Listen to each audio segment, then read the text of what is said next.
Right, I've decided to do another video because I may not publish that first one because I made some massive errors in my eyes anyway, but you live and you learn. I said I'd share every learning with you. So I just want to clarify a couple of things. Firstly, I said I've moved to a quieter place. I'm in the park, which I think is... I should know what park this is. I've been to London loads of times. I live down in on the south coast, but I don't. It's near Victoria Station, in between Victoria Station and Westminster. Anyway, you're not here for that. You're not here for a tour of London, are you? I made a couple of bloopers, and they are as follows. I said linking alcohol manufacturers, i.e. the producers of alcohol. But of course, it's not just going to be the producers and manufacturers of alcohol, is it? It's also going to be any distributors of those beverages as well. For those of you familiar with supply chain of product, you can essentially go direct and purchase from a manufacturer, but you can also purchase from distributors or via distribution, sometimes called wholesalers, and I think in this market is referred to as wholesalers. So you might order direct with a manufacturer for a bulk amount or to meet their kind of minimum order requirements. It might be 500 quid and you might get a couple of pallets of product. Of one specific product. In that case, it might be a particular type of beer or a particular type of wine. But of course, from distribution, you might they will of course have a variety of products available, and you might go, I'll have a couple of cases of those bottles of wine, I'll have a couple of kegs of that beer, etc., etc. You might make up a smaller order or a bigger order, and typically people would go via distribution, even though it might be a little bit more expensive, because they would want it next day and they need a smaller quantity of that specific product, but they might need they might need more product but a smaller quantity of it, if that makes sense. A wider variety of product but a smaller quantity of it. If that makes sense, I can clarify in the comments if you need me to. But you get the idea. This is my second video, so you'll have to just bear with me. So that was blooper number one. The blooper number two was I don't want it to be I, me, and I used that a couple of times having just watched it back, because it is we're going to start a movement, and it's not going to just be me. It absolutely cannot be the Glenn Fisher show. I hate it when business owners are all about themselves, and I just said it. I hope you can forgive me because I said it because it is just me at the moment, but it needs to be we, it needs to be team, and we need to get the team mentality into our head. Which brings me on to blooper number three, which is, I said, I haven't taken on my first member of staff, and I hate the terminology staff because it sounds so possessive. Just like I don't like the word wife and husband, to be honest. My wife, my husband, it sounds so possessive in nature. My partner sounds so much better. My colleagues sound so much better. Or a member of the team. Regardless of who owns a company or maybe who heads it up, I absolutely fundamentally believe they're not any more or less important than anyone else. We're all equal on this planet.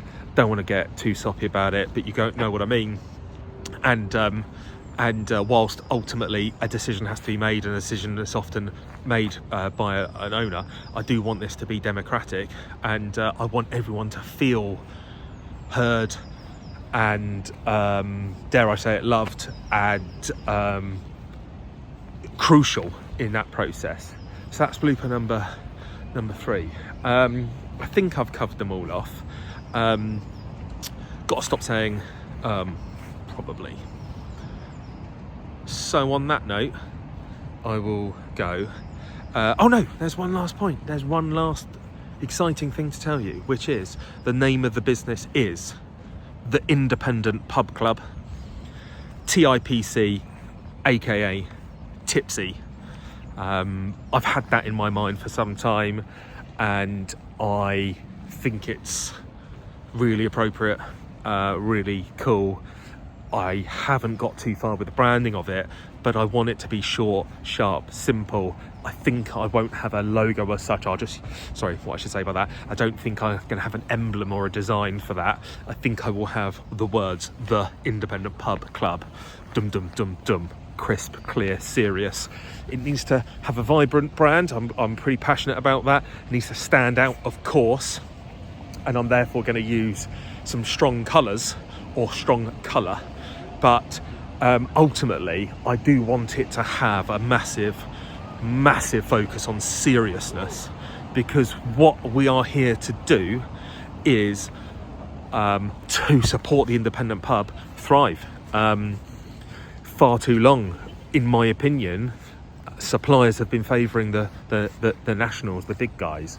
You know, if I can use a food analogy, you know, the Tesco's, the Sainsbury's, the Waitrose, the Morrisons, the Asdas, supermarkets in the supermarket industry are dominated by 6, 7, 8 big players, and guess what? They have the biggest buying power, and guess what? The suppliers give them the best prices.